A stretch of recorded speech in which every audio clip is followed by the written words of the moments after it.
So here's basically my approach to stock photography. And this is probably one of the least artistic conversations about photography you might ever have, but I really approach it from a supply and demand sort of standpoint. Supply and demand coupled with my skill set. And so what I mean by that is that if I were to need a picture of a sunset, I'm writing some sort of travel blog, whatever, I don't have the picture myself, and I'm going to search for a picture of a sunset. When I go on Shutterstock and I search sunset, I'm seeing over 10 million pictures of sunsets here. And when I scroll through them, I'm seeing a lot of these pictures are really cool. These people have spent a lot of time on Photoshop making these pictures beautiful and perfect, and really nice pictures here. If I was to take a picture of a sunset, one, it probably wouldn't come out as good as some of these really good ones. Two, the sales metadata of all these pictures, the top ones are the ones that are selling really well. And so I would get to the back of the line, basically. I'd be on page 100,000. People are probably not going to go to page 100,000 of these sunset pictures. And so it's just not worth my time and effort to do these sunset pictures. Now, conversely, if I know that, let's say Texas A&M is playing a football game next weekend, I search Texas A&M University. I can't get a press pass to take pictures at the game, but I can take pictures of the campus. And so I see, when I search Texas A&M University, 254 pictures of Texas A&M. And when I scroll through them, these are fine pictures. There's nothing crazy good about these pictures. They're not bad pictures, but very basic standard pictures. And in reality, some of these are mine. This Golden Crest one right here is mine. That one's sold really well. And this basic water tower picture, there's nothing interesting about this picture. That one has sold really well. And again, this is a supply and demand approach. 254 pictures to sort through versus 10 million.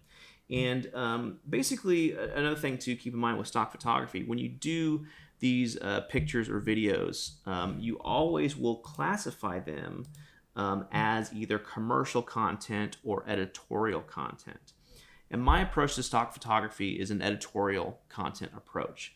And there's a few reasons for that. One is the supply and demand. If I were to go out and try to take stock photos of business people in suits shaking hands, there's so much of that out there that my pictures are not going to get to the top. And just to break down what the difference between commercial and editorial means, commercial content has much more widespread use. It's always going to be completely unbranded content. So you couldn't get a picture of Nike shoes and have that as commercial content. Because if you think about it, Adidas would not be able to use those pictures in their commercials. And so commercial content is unbranded. Commercial content also requires a lot of forms and waivers from the actors if you have actors involved. So there's much more regulations and scrutiny around commercial content, whereas editorial content is designed to be newsworthy content. So something happened in the city, and the local newspaper needs to write a story about it, but they don't have the time or money to hire a photographer and go out on the scene. And so they might look on the stock photography sites. So editorial content can have people's faces in it. Editorial content can have brand logos in it. It's there to tell a story. And furthermore, I approach the editorial content as I want to find evergreen editorial content and not necessarily event editorial content. And what I mean by that is, a good example is these university photos and videos. The universities are always going to have some kind of sporting events. They're always going to have some sort of maybe research breakthrough or scientific study that's important, or there's some kind of scandal going on, or whatever. There's a lot of different possibilities for someone to write a story about a university. And then that, to me, is evergreen editorial content. And then event editorial content is something like, let's say that the governor of Texas is doing some speech. And so if I have a press pass and I'm able to be there, I could take pictures of that event.